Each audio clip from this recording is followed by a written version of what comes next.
Hey guys, welcome to Whiskey and Literature. I'm your host, Captain Mike. This is my daily Hurricane Idalia video 3 evacuation part 2. I'm just stuck in a hotel making videos about whiskey. And again, as I said earlier on my previous video, I hope you and your family are doing well. And if you're in the path of this hurricane, you are either hunkered down as best as you can, or you have already on your way out. I think we here in the Tampa Bay, again, have been kind of spared the worst. We are pretty nervous about tomorrow. That's why we evacuated from the house and the Airbnb in inland. We're about 4 miles from our house, which is 3 blocks from the Gulf Coast beaches in Florida.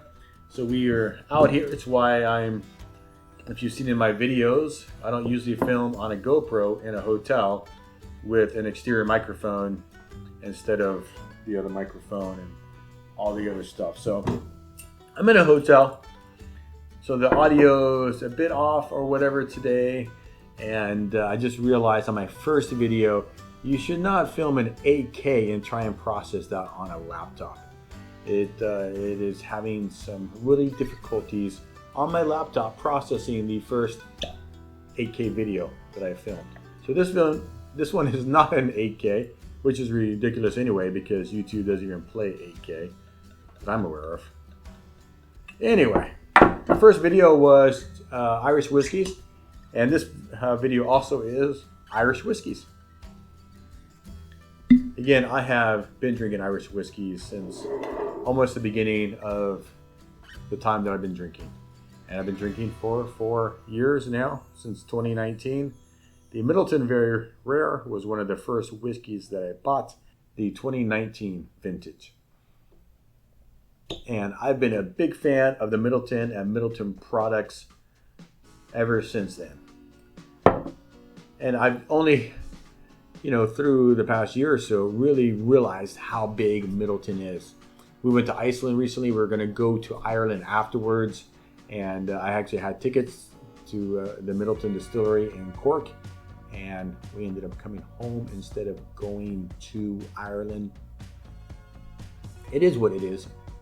The distillery will still be there next time we go, and we will go before too long.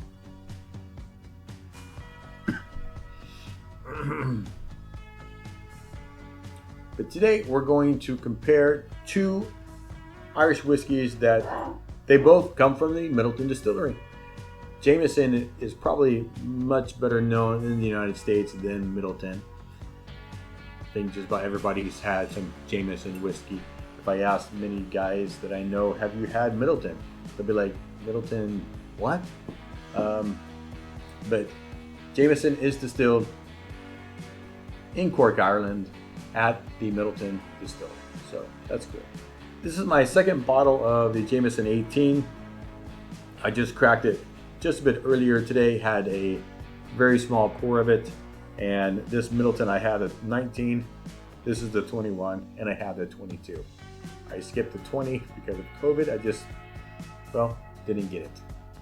But I think it's a great whiskey, and I like this well enough that I purchased it again.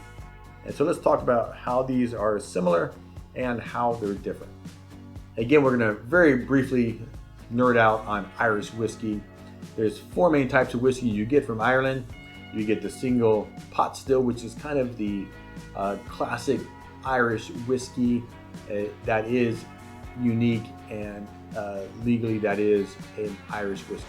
You have the single malt, you have the single grain, and you have the blended whiskey. These are both blended, and so from when I was reading, this is at least 18 years old.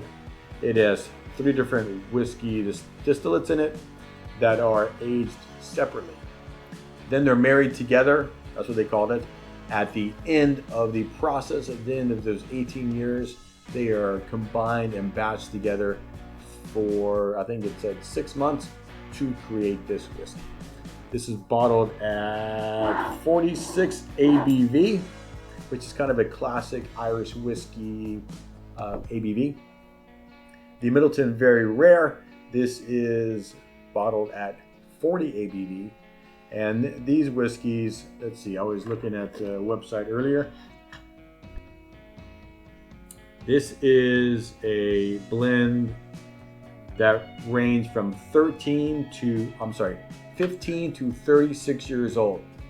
And they are both a blend of single pot still and single grain whiskeys.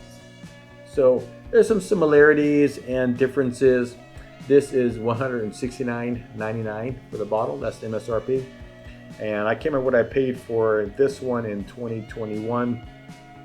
But if you're looking for a Midleton Very Rare right now, you're looking at between $239 and $249 for the bottle, depending on which year you see and which store you're at. I'm looking for the 2023 right now, and I haven't seen it. I don't know when it comes out. I read that they're releasing it twice a year now, and so I don't know. I mean, it's almost September 2023, and I haven't seen the 2023 version yet. Maybe it's available in Ireland, but I have not seen it anywhere here. And every time I go to Total Wine or any of the stores, they're getting kind of sick of me because they put these in a wooden box, inside a sleeve, inside a cardboard box. And they can't print the date, of course, on the cardboard box. So to check to see if it's a 2023 or 2022, you have to open up the box, pull it out, take the sleeve down before you can actually see is it a 2023 or 2022. So that kind of sucks and it's a pain. I do really appreciate the stores that take the time to take it out so you can see what the vintage is. But you know what? That's enough talking. Let's get at it and see what we have in the bottle. So Jameson 18. Again, 3 different whiskeys that have been aged separately, then combined, and I believe a new oak barrel. Don't totally quote me on that one. And they married them together for 6 months. It's a nice nose. You know what? It's a little sweet. I just had the Redbreast 12-year-old, and I get some of those same sherry notes in here. It's maybe less sweet than the Redbreast. I think that was a pretty sweet whiskey, but it has that same sherry, fruity kind of undertones. It is a higher ABV. That Redbreast was 40. This is 46. It's a bit of an alcohol just by going too much, but really it's pleasant. It's not overpowering or it's not super strong, but it's a nice nose. Anyway, cheers, guys.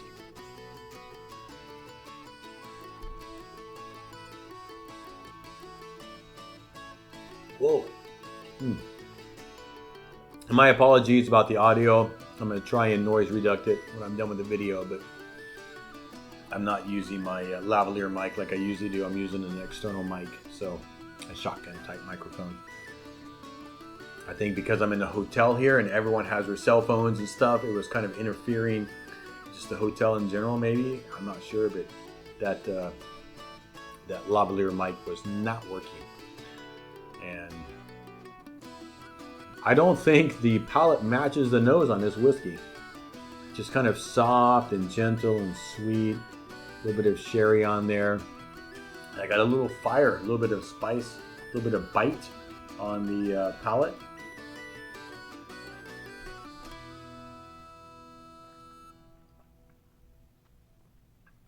And I've not had very much of the standard. It's a nice, nice candy note there.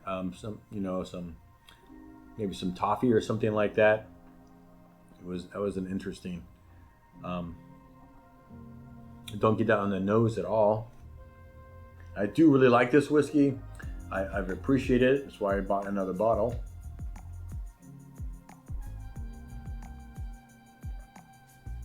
Non-chill filtered, of course. It is 18 years old. I'm not actually certain if this one also is aged in used American oak barrels or if they use different barrels for the different 3 different distillates on it.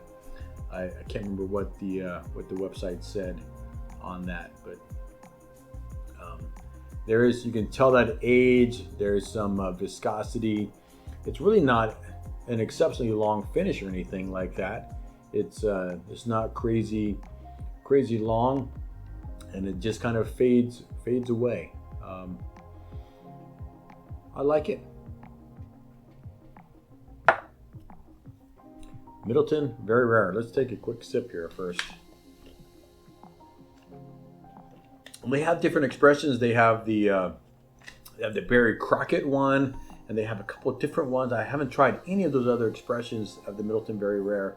How about you? Have you tried the Barry Crockett, I think it is, or there's some other one as well. I can't think what the name is. I've just kind of stuck with this one. I think the Barry Crockett one is at least $50 more, if not $100 more per bottle than the Very Rare. I'm not ready to put that out for something I'm going to buy, that I want to buy every year. The Very Rare here is a pretty good whiskey. And this 2021 vintage, the Master Blender, they call him the Master Distiller, Kevin and I can't really read his signature here, O'Gorman. Kevin O'Gorman, this is his first year that he's released, that he was kind of in charge of the Midleton Very Rare, that he was the distiller, the master blender for it. So he's been working on it in the years past. So not unfamiliar with the product, of course. Wow, it's nice, man. It's elegant. It's easy nose. Man, Miss Cabin's gonna laugh at this. The hint of a banana on that nose there. Man, I like it. I don't get it at first, but right there at the end, when I'm kind of done inhaling, then I'm getting just a hint of banana on the end there. It's nice and sweet, some caramel and some vanillas. Midleton, very rare. Cheers.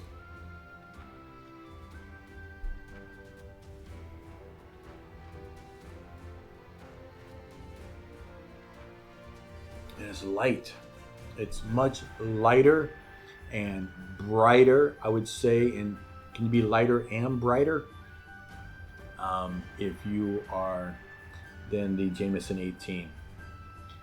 It doesn't have any bite at all, really. It's nice and creamy. There's some sweetness under there, but it's not overpowering or unpleasant in any way. Just kind of in that family of kind of a butterscotch kind of.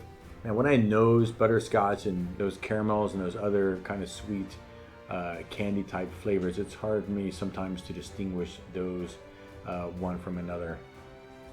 I'm gonna say some butterscotch, a hint of banana on the nose. Well, the nose there, yeah, certainly some banana, and maybe that sweetness that I got is the same on the palate, just a hint of that butterscotch. Has a very nice texture, and it's still just lingering and lingering. It's not burning. There's no burn at all. It's only 80 proof, so it's nice. You know, got 36-year-old whiskey in this bottle here, and that's probably the oldest whiskey that I've had. Certainly, there's no single whiskey that I've had that's older. Let's see, the Elijah Craig 18. That's probably the oldest single bottle that I've had before. I can't think of. I had a Eagle Rare 17. Of course, I have the Whistle Pig 18, which I haven't opened yet. And I believe the Boss Hog has got 17 years in it. So 18, I think, is the oldest whiskey that I've had. You know, and the different Midleton Very Rares have had some of those old whiskeys blended in them. And it shows. It's nice. It's just creamy and elegant. That's just the best word I can say. And I actually bought my original Midleton Very Rare. We were at a hotel one night. There were some other co-workers there, and one of them, she was actually talking about the Midleton Very Rare. And I went out pretty quickly after that and picked up a bottle. And I'm sorry I missed the 2020. If I can find a 2020 sitting around somewhere, I'm going to pick it up because it'd be nice to have those consecutively. And I think this is a really, really nice whiskey. I'm going to say, just definitively, no question, it is a better whiskey than the Jameson 18. I like the Jameson 18. I'd be happy to sip on that any day. At anyone who came to my house, if I poured them a pour of the Jameson 18, I think they would be super happy to have a pour of that, and I would be happy to share that with them. The Midleton Very Rare, I am really enjoying this pour tonight. I don't open these very often. This is at least a year and a half old. My 19 is all gone, and I'm sad about that. But I've just barely cracked the 2022, looking for the 23. And these are just, at $2.49. I'm not just going to obviously chug these down as quickly as I can. I'm just enjoying them over the years. And I think, one of the great things about having a whiskey like this is getting the different vintages and just have maybe a nice flight, 2 or 3 or 4 of the very rares, and just be able to say, here's the difference. Man, I really like that 21. I really like the 23 or whatever. It'd be nice to have 4 or 5 years worth of these and be able to taste them all at the same time. That would be exciting, I think. I'm gonna really slow down on this one and make it last. But guys, again, this is my evacuation video number 2 for Hurricane Idalia. We're really concerned about the storm surge tomorrow. I think we're pretty safe here where we're at, and yeah, there's no way we're going home anytime tomorrow before 2 or 3 o'clock. I'm not sure when the high tide starts receding. I thought it was at 1 o'clock or so is when it kind of